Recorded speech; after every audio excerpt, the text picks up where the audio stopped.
have significantly changed at the line of actual control in Ladakh since the Indian Army's preemptive actions from August the 29th.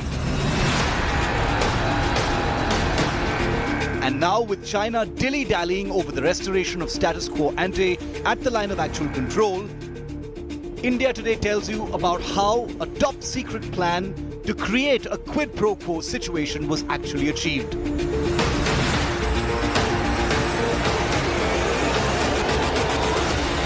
The government cleared this secret plan to take strategic heights along the line of actual control to prevent the Chinese from occupying them late in August and to give the country an advantage at the negotiation table.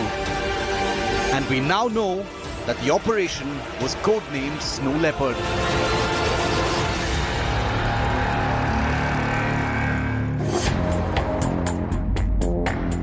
The army on the ground drew out a meticulous and detailed plan late in August to capture heights that would give the army a tactical advantage on the ground and a strategic advantage in negotiations.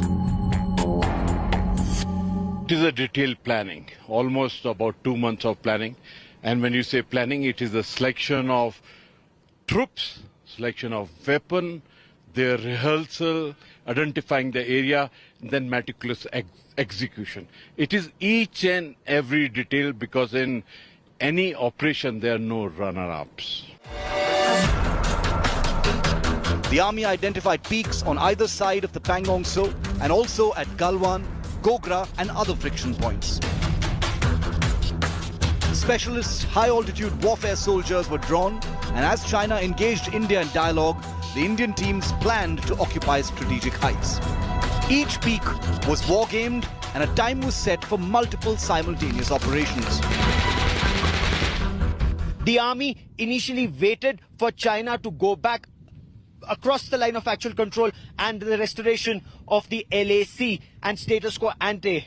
But when China did not do that, India realized that India will have to take effective countermeasures, from the Chief of the Army Staff, General M.M. Naravane, at the Army headquarters, to General Y.K. Joshi, the Army commander, the Corps commander, the Div commanders, several brigade commanders, and even company commanders on ground had to be on the same page for meticulous planning and flawless execution of Operation Snow Leopard. On the nights of August the 29th and 30th, the teams were launched near simultaneously as inputs indicated that the Chinese were planning another transgression south of Pangong Tso. Operation Snow Leopard was underway.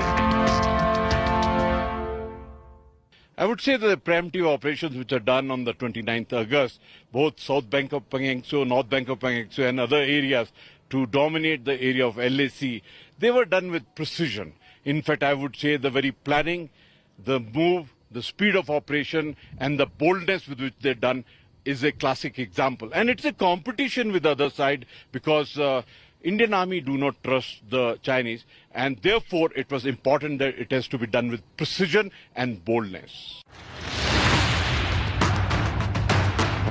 It was a race against time, and before the Chinese could react, as part of Operation Snow Leopard, the army had taken control of strategic heights overlooking the Chinese defences, not just on either side of Pangong Tso, but also at other friction points, and also increased deployment in the Depsang Plains to protect northern Ladakh.